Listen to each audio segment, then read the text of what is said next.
Arkadaşlara merhaba. Bu videomuzda sizlere blok komutundan bahsedeceğim. Blok komutu bildiğiniz kütük oluşturma komutu. Ya örneğin herhangi bir parçanızı bir taban atacağınız ama elinizde data yok.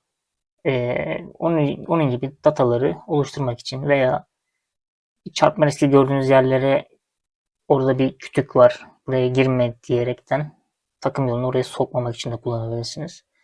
İlerleyen zamanlarda çeşitli yerlerde kullanacağız. Blok komutu arkadaşlar geometrinin içerisinde bulunan point sekmesinin içerisinde blok diye yazıyor. Geldim. İlk seçeneğimiz orijin ve çizgi, yani merkez ve çizgiye göre. Şu an isterseniz herhangi bir noktaya tıklayaraktan bunu oluşturabilirsiniz. İsterseniz de şu kısmayı açıp VCS deyip işte burada mevcut değerler var. Siz ilk yaptığınız zaman burada bir değer olmayabilir. Direkt sıfır orijinde gelir. Sıfırlarsınız. OK'lediğiniz zaman misal bu ölçülerde bir kütük oluşturacağız. Bu şekilde bir kütük oluşturduk.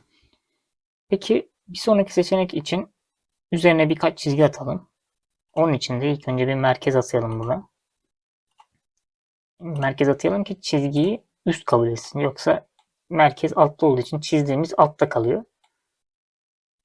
Şu noktadan bu noktaya bir çizgi. Bu noktadan bu noktaya bir çizgi.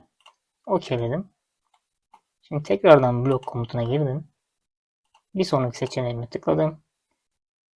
Birinci noktam, örneğin ikinci noktam 30 mm olsun. None diyelim, bir show diyerek bakalım. Görmüş olduğunuz gibi birinci nokta ile ikinci nokta arasında bir kütük oluşturdu. Ama şu anda birinci kütük ve ikinci kütük olarak iki ayrı kütüğüm var. Ben diyorum ki bu kütükle bu kütük birleşsin. Geri aldım işlemimi. Bundan yazan yere unite dersem böylelikle kütüğüm birleşmiş oldu. OK diyelim arkadaşlar. Üçüncü seçeneğime tıklayın. Üçüncü seçeneğimizde örneğin birinci noktam bu nokta, ikinci noktam bu nokta, fakat bu kez subtract yapsın. Hatta şöyle yapalım. Birinci noktayı üstte değil, subtract yapması için alt tarafı seçmem lazım. İkinci noktayı da üst tarafı seçmem lazım. Bu kısımdan da subtract yapıyorum. Ve OK'lediğim zaman bu kez de iki nokta arasını çıkartmış oldum. Blok komutu kısaca bu arkadaşlar.